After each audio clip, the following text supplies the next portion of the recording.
Bonjour et bienvenue à l'émission. Mon nom est Claudine Chauveau-Tardif et c'est moi qui vous accompagne pour les nouvelles locales. On commence notre revue de presse du côté de Lac-Beauport où la bibliothèque L'Écrin présentera l'exposition de l'artiste Marilyn Bombardier du 11 septembre au 8 octobre. Bien qu'elle ait expérimenté plusieurs formes d'art, l'artiste peintre de Sainte-Brigitte-de-Laval s'adonne tout particulièrement à l'art naïf. Grâce à ses œuvres un brin ludique, elle a remporté à plusieurs reprises le prix dans la catégorie Artiste de loisirs du concours La Carte de Noël régionale. Découvrez les détails de l'exposition sur le site web de la municipalité. Et maintenant, du côté de Sainte-Brigitte-de-Laval, encore une fois, le projet Connexion s'est avéré un franc succès auprès des jeunes qui fréquentent le milieu. Depuis le 10 juillet, les ados ont eu la possibilité de participer à plusieurs activités telles qu'aller au village vacances Valcartier, pouvoir se défouler à Hécatombe, faire de l'arbre en arbre et même assister au spectacle de Matt Doff.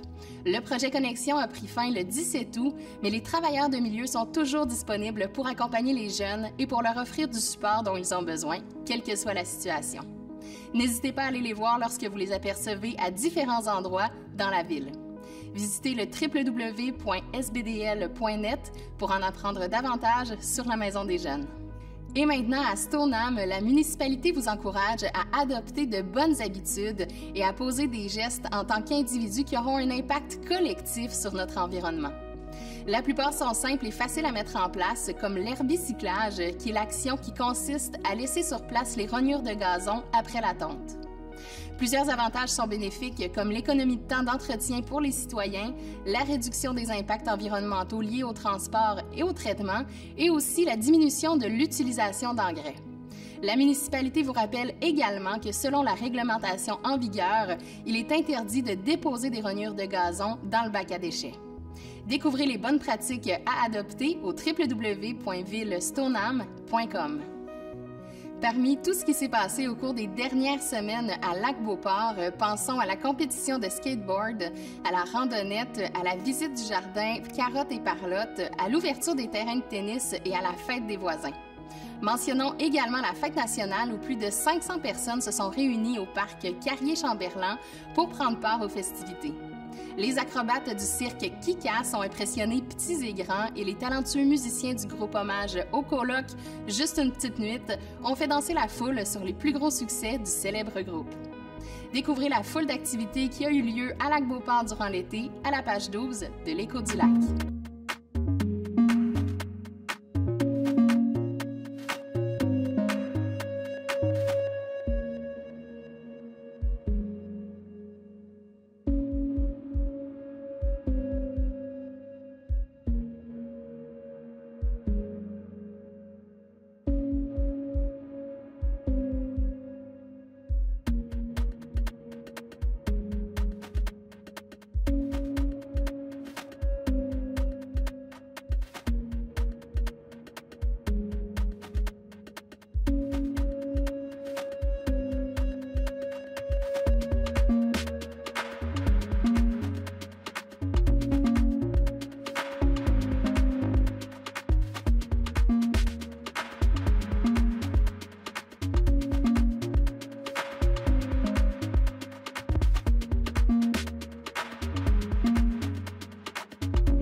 Vous avez des emplois à combler? La Société de développement économique de la Jacques-Cartier désire connaître vos besoins en recrutement de main-d'œuvre. La SDA de la Jacques-Cartier sera présente au Salon de la FADOC 50+, les 13, 14 et 15 octobre prochains. Vos offres d'emploi pourraient alors y être affichées et promues. Rendez-vous au mrc.jacques-cartier.com pour faire part de vos emplois et plus de détails.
Voici maintenant 3 annonces du babillard de ccap.tv qui ont particulièrement attiré notre attention cette semaine.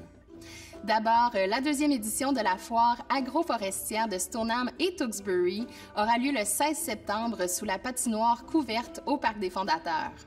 Performances musicales, maquillage professionnel pour enfants, cinémathèque agroforestière, victuailles sur place, dons d'arbres et bien plus. L'entrée est gratuite et bienvenue à tous. Ensuite, l'association Chasse et Pêche Quatre-Chalacs vous invite à participer à l'opération nettoyage de la rivière Jacques-Cartier qui aura lieu à Shannon le 16 septembre. Faites une action concrète pour protéger l'environnement et devenez bénévole le temps d'une journée en envoyant vos coordonnées à info@4chalacs.com. L'événement sera remis au 17 septembre en cas de mauvais temps. Pour plus d'informations, rendez-vous au www.4chalacs.com. Et finalement, dans le cadre de la semaine de la municipalité, la ville de Sainte-Brigitte-de-Laval organise des activités, comme entre autres le dimanche 10 septembre de 10h à midi, un tour guidé de la ville en autobus avec remise d'une trousse d'accueil contenant l'information et cadeaux de la part de certains commerçants et artisans locaux. Aussi, le mardi 12 septembre, une première participation à une séance du conseil municipal. Une table ronde de la jeunesse le jeudi 14 septembre et enfin le vendredi 15 septembre, une journée carrière d'un jour. Pour obtenir plus d'informations, rendez-vous au sbdl.net dans la section semaine de la municipalité. C'est ce qui conclut l'émission de la semaine du 4 septembre. À la semaine prochaine.